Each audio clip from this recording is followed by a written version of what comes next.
Ladies and gentlemen, I am so much excited, super excited having you here in my channel today. And today, ladies and gentlemen, I would like to remind you to subscribe to my channel before I go on with this video.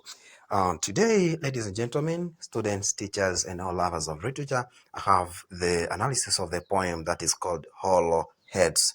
Hollow Heads is one of the poems that was written by JWANI MWAIKUSA. Please welcome and stay attention. Hollow heads torture me with ignorance. Blind eyes harass me with darkness. Deaf ears tire me with silence. Dumb voices deafen me with gibberish. Black minds confuse me with emptiness. And above all, there is power in command. With wits and ears and eyes, I have a speech and a strong mind, but I remain weak and powerless. They oppress me, they torture me, they fight me, they kill me. It is a fight to bring me down into silence, to darkness and gibberish, to ignorance, and through brainwashing to emptiness. All right, my friends, it is a battle and I will fight it. Ears and wits and eyes and speech and a strong conscience, these are my weapons, and I will fight to the last cell. This is the end of the poem. Ladies and gentlemen, let us see the analysis. First of all, have to know about the title of the poem. The title of the poem is symbolic. Hollow heads symbolizes ignorant readers or empty-headed leaders who are not ready to accept changes or opinion from others, especially from the educated ones, those with wits. What is the poem about? One could ask you what the poem Hollow Heads is all about. The poem is about a person who is being tortured and humiliated or oppressed by the corrupt readers who are barring or stopping him or her to speak up about issues happening in the societies. In this poem, readers are being referred to as hollow heads, blind eyes, deaf ears, and black minds. Those readers don't want to be criticized, so that's why they are given those names, and to show that they are ignorant.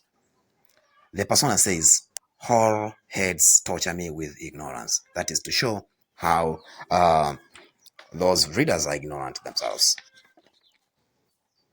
Themes from this poem. The first theme is torture and oppression. The persona shows or tells us that he or she is oppressed by the hollow heads or ignorant readers. They oppress him or her because they don't need to be criticized, as I have spoken in the introduction of the poem. The persona says they oppress me, they torture me, they fight me, and they kill me. They kill me. I think this is an exaggeration, because if they had killed him, he would not have been able to speak. Okay, that is it.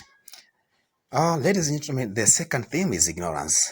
The readers being discussed in the poem are ignorance. They are ignorance, or as it is referred in the poem, they are hollow heads and incompetent. That is why they use force to defeat their rivals who seem to be a threat to them. Those people who want to criticize them are considered to be their rivals. So that is why they use all means necessary to defeat them. Readers are the blank minds. Readers are the blank minds. Their minds is not blind, so they have nothing in their heads, right? So ignorance, they're ignorant. Okay, the third theme is sacrifice. So, ladies and gentlemen, the third theme is sacrifice. The persona has decided to fight against them, against those hollow heads, against those readers.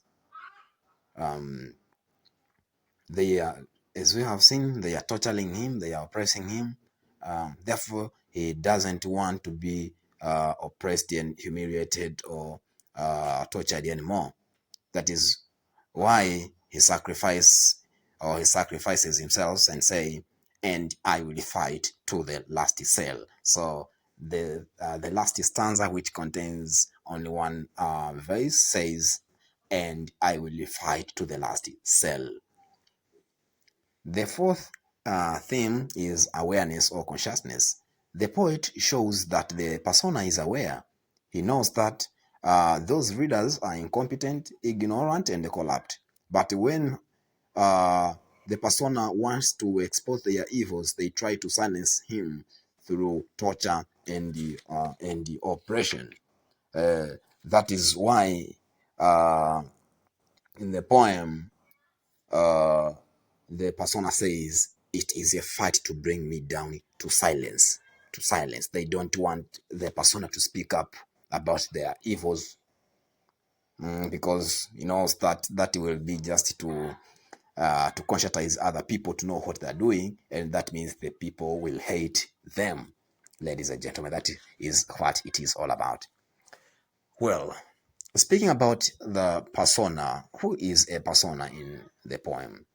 I think a persona is a conscious man or an intellectual who is against evils of the leaders.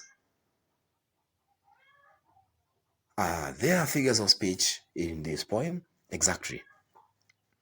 There are figures of speech. But with me, let me speak about a little bit about iron, personification, and repetition. In this poem, iron has been used. The persona and the leaders are enemies. That is why they are fighting. But in the end, we see in the last but one stanza, the persona says, all right, my friends. So the persona calls his enemies his friends. That is iron, to speak the opposite of what you mean, and that is a verbal iron. Okay, another figure of speech is personification. The poem is full of personification. You can see in the first stanza, the persona says, hollow heads torture me with ignorance. So hollow heads are like human beings, while they are not. And another is repetition. There is much repetition of some of the words, like the words they, that is much repeated in the whole poem.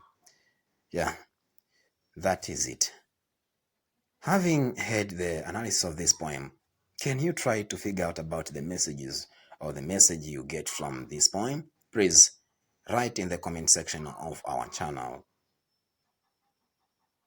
Okay, but I would like to remind you to subscribe to my channel. Thank you very much and ciao.